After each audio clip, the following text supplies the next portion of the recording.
মাছ আমার কাছে বরাবরই খুব প্রিয়। সেটা যে কোনো মাছই হোক, ছোট কিংবা বড়।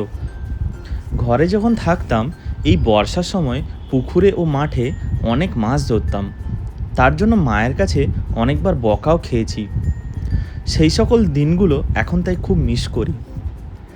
ওয়েস্ট বেঙ্গলের মতো হয়তো এখানে অনেক ধরনের মাছ পাওয়া যায় না, তবুও যেটা পাওয়া যায় সেটাই অনেক।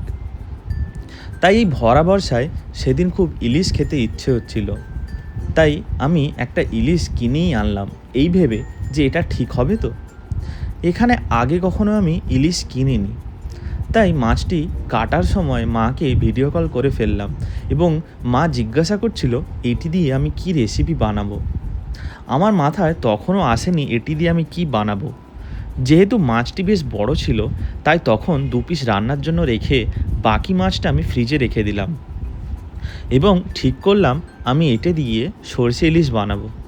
কারণ সরষে ইলিশ খুব জলদি বানানো যায় আর তার সবকটি উপকরণ আমার রান্নাঘরে ছিল। মাছে পরিমাণ মতো লবণ ও হলুদ মাখিয়ে কিছুক্ষণ রেখে দিলাম। ইলিশ মাছ যেহেতু সামুদ্রিক, তাই লবণটা একটু কমই লাগে।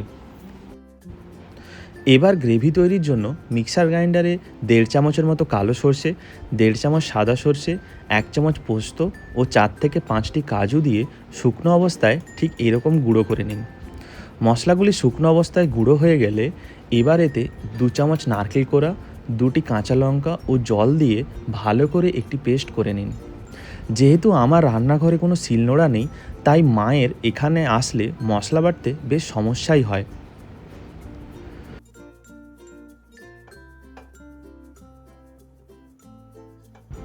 সরষে ইলিশের জন্য ভালো কোয়ালিটির সরষের তেল অবশ্যই দরকার। কড়াইতে বেশ খানিকটা সরষের তেল গরম করতে দিন এবং তেল গরম হয়ে গেলে তাতে খানিকটা কালো জিরে দিয়ে বানানো সরষে ও পোস্তর পেস্ট দিয়ে মশলাটিকে কষাতে থাকুন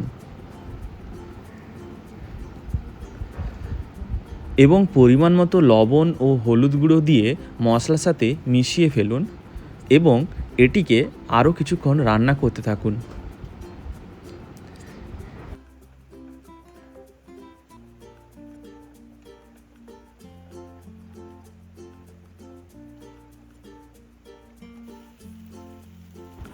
মশলা কষানো হয়ে তেল ছেড়ে এলে মশলা ধোয়া জলটি দিয়ে এবার গ্রেভিটি বানিয়ে নিন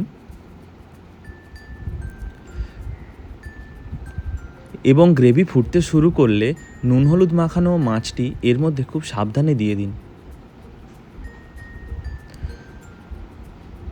যেহেতু ইলিশ মাছ রান্না হতে বেশি সময় লাগে না, তাই ঢাকনা দিয়ে বোথ সাইড 5 থেকে 7 মিনিট রান্না করলেই হয়ে যায়। একটি সাইড রান্না হয়ে গেলে সেটিকে খুব ধীর সাবধানে এটিকে উল্টে দিন এবং পুনরায় এটিকে ঢাকনা দিয়ে আবারও রান্না করুন 5 থেকে 7 মিনিটের জন্য।